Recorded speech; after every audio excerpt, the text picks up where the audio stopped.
of those activities, when you're in healthcare, it feels kind of wrong, kind of like a bit sleazy even. It just doesn't feel like a nice thing to do.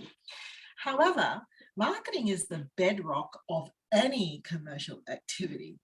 I want to ask you this question. If I were to ask you for a recommendation right now for where you could go to get your hair cut, if I were to ask you for a recommendation right now for where you could go to get your car fixed, would you know? If you were somebody that regularly got a haircut and brought your family members regularly for a haircut, just by virtue of the fact that you regularly think about it and go to that place, you'd have somewhere to say top of mind. However, unless you have a lot of accidents with your car or you've booked into some place pretty regular, you may not always have top of your mind where you might recommend to go and get a specific thing done for your car. You just don't go very often.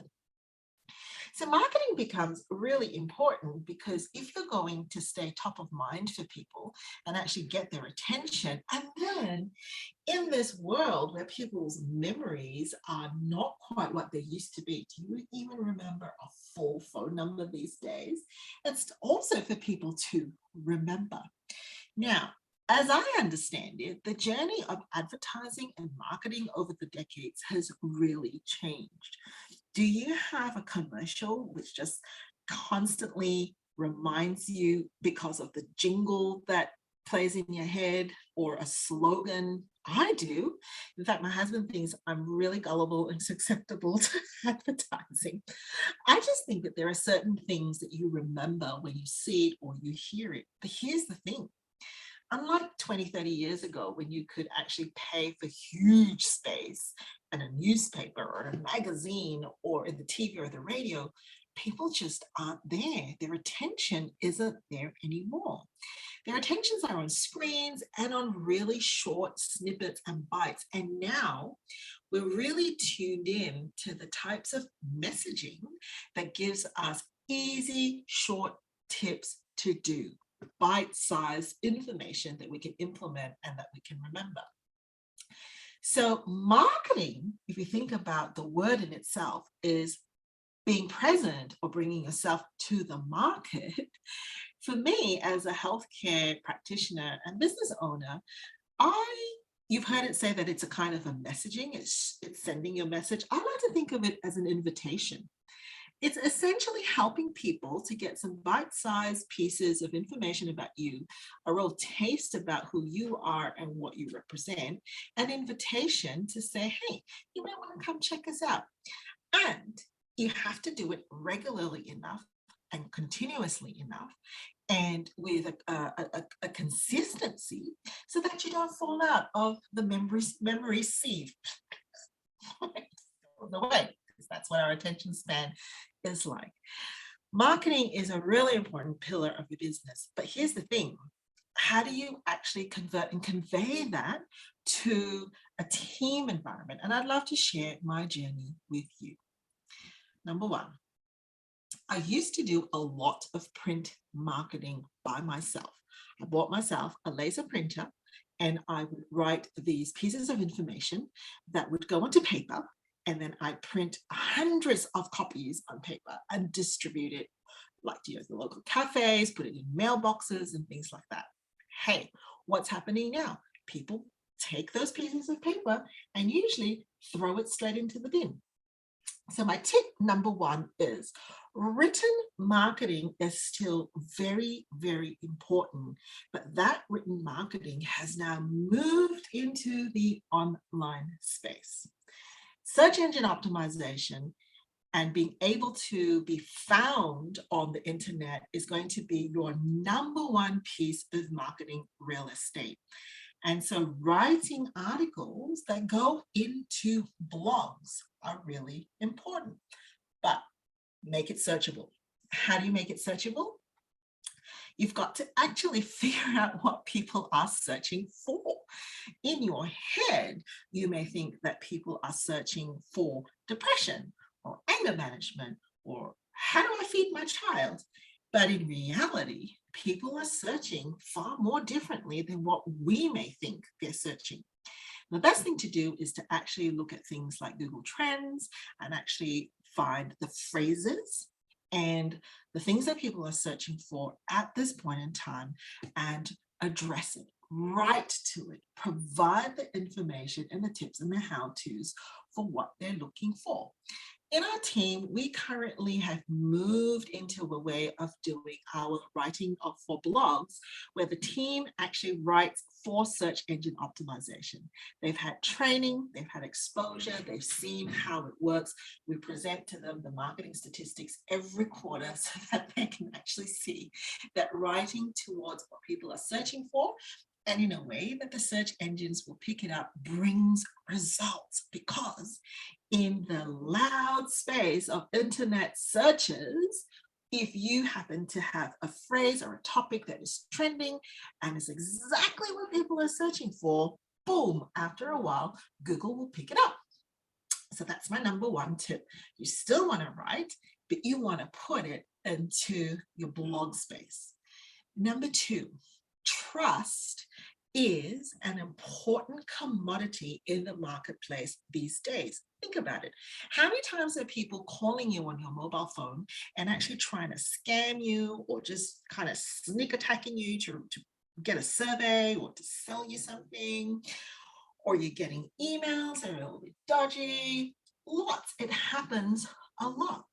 And so building trust in the market space in terms of what people hear and what people see of you is really, really important.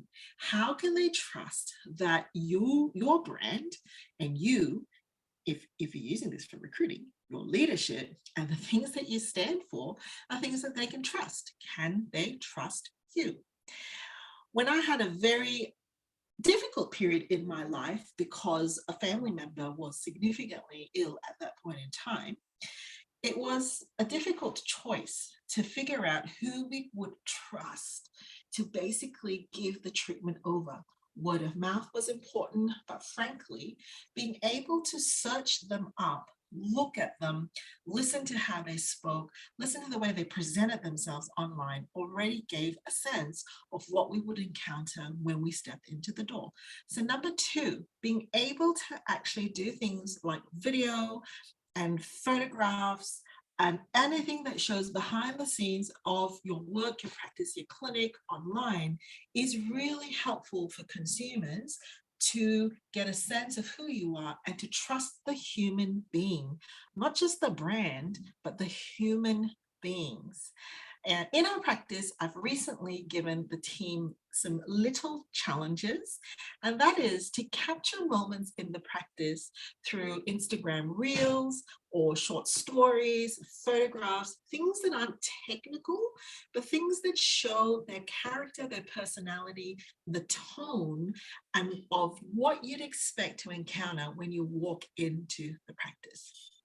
So number two, building trust and trust real estate in the online space is really, really important. Number three, make sure that your team understands that marketing isn't something they get flogged with or hit with when the numbers are low. This is like one of my pet peeves in business. We don't want to go, oh my goodness, cancellations are happening.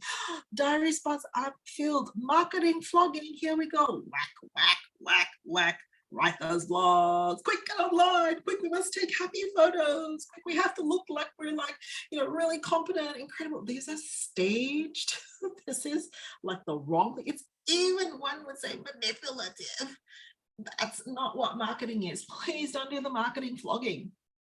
Your team will learn to actually despise it and be suspicious of it. Instead, marketing happens all the time. And one of the best ways I've discovered to be truthful and to actually encourage my team is to talk about it as invitations.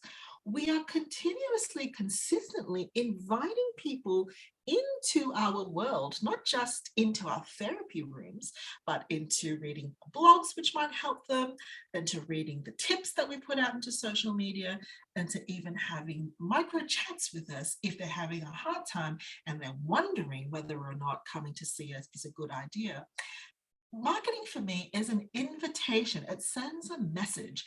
And when I started to talk about marketing in the practice, I actually drew up a little invitation and asked them, what would we put into these cards if we could actually have the privilege of putting them hand delivered underneath someone's door?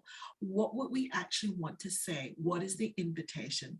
Sometimes those cards aren't just invitations, they're messages of encouragement, the messages of inspiration, the messages of coming together and saying, you're not alone. We remember you. We see you. So by actually positioning marketing not to be part of a sales activity, which is different, we're not actually in a sales activity, we are messaging and we are inviting.